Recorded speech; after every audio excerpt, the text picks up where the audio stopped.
Kantara cinema ഈ ഇടയ്ക്ക് ഓൺലൈനിലൊക്കെ വന്നതാണ്. അതിലെ തെയ്യം സീൻസ് അല്ലെങ്കിൽ ഭൂതക്കോലം സീൻസ് ഡയറക്ട് ചെയ്തത് രാജ്ബി ഷെട്ടിയാണ്, സംവിധായകനായിട്ടുള്ള ഋഷഭ് ഷെട്ടി അല്ല എന്നുള്ളത്. പക്ഷെ പിന്നീട് മനസ്സിലായത് അത് കൊറിയോഗ്രാഫി ചെയ്തതാണ് രാജ്ബി ഷെട്ടി, ഡയറക്ട് ചെയ്തത് ഋഷഭ് ഷെട്ടി തന്നെയാണെന്നുള്ളതാണ്. ഇപ്പൊ പല സിനിമകളിൽ ഇങ്ങനെ സുഹൃത്തുക്കൾ പരസ്പരം അസോസിയേറ്റ് ചെയ്യാറുണ്ട്, അല്ലെങ്കിൽ എന്താ പറയാ സംവിധായകരും തിരക്കഥാകൃത്തുക്കളും വന്നിട്ട് അസോസിയേറ്റ് ചെയ്യാറുണ്ട്. അത് ഒഫീഷ്യലായിട്ടും ചെയ്യാറുണ്ട്, അൺഒഫീഷ്യലായിട്ടും ചെയ്യാറുണ്ട്. ഇപ്പൊ ഒഫീഷ്യലായിട്ട് എന്ന് പറയുമ്പോൾ ക്രിയേറ്റീവ് ഡയറക്ടർ, കോ ഡയറക്ടേഴ്സ് ഒക്കെ ആയിട്ട് ആൾക്കാർ വന്ന് നിൽക്കാറുണ്ട്.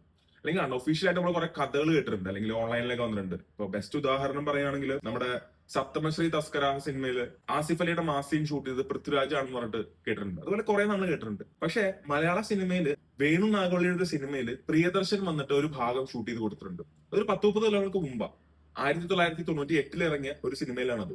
ഏത് സിനിമയാണെന്നല്ലേ, ആ സിനിമയാണ് രക്തസാക്ഷികൾ സിന്ദാബാദ്. അപ്പൊ ആ സിനിമയിൽ പുന്നപ്ര വയലാർ സമരം കാണിക്കുന്നുണ്ട്. പുന്നപ്ര വയലാർ സമരം എന്ന് പറയുന്നത് കേരളത്തിലെ കമ്മ്യൂണിസ്റ്റ് പാർട്ടിയുടെ ഏറ്റവും എണ്ണം പറഞ്ഞ സമരങ്ങളിൽ ഒന്നാണ്. അപ്പൊ ആ ഭാഗം ഷൂട്ട് ചെയ്യാനായിട്ട് പ്രിയദർശനെയാണ് കൊണ്ടുവന്നത്. അതില് ആ പടത്തിലായാലും ഒഫീഷ്യലി ക്രെഡിറ്റും കൊടുക്കുന്നുണ്ട്, പ്രിയദർശനാണ് ഈ ഭാഗം ഷൂട്ട് ചെയ്യുന്നത്. ഇൻട്രസ്റ്റിംഗ് അല്ലേ? അത്രയും വലിയൊരു സ്കെയിലിൽ സാധനം ഷൂട്ട് ചെയ്യാൻ വേണ്ടിയിട്ടായിരിക്കണം പ്രിയദർശനെ കൊണ്ടുവന്നത്. പ്രിയദർശനാണെങ്കിൽ കാലാപാനിയൊക്കെ ഷൂട്ട് ചെയ്ത് ആ ഒരു എക്സ്പീരിയൻസ് ഉണ്ട്, ആ ഒരു എക്സ്പെർട്ടൈസ് ഉണ്ട്. അപ്പൊ അതുകൊണ്ടായിരിക്കണം പ്രിയദർശൻ അത് ഓപ്പൺ ചെയ്തത്. ഇതുപോലെ നിങ്ങൾ കേട്ടിട്ടുള്ളതും അല്ലെങ്കിൽ നിങ്ങൾക്ക് അറിയാവുന്നതുമായ ഇത്തരം അസോസിയേഷൻസ് അതൊന്ന് കമന്റ് ചെയ്യും.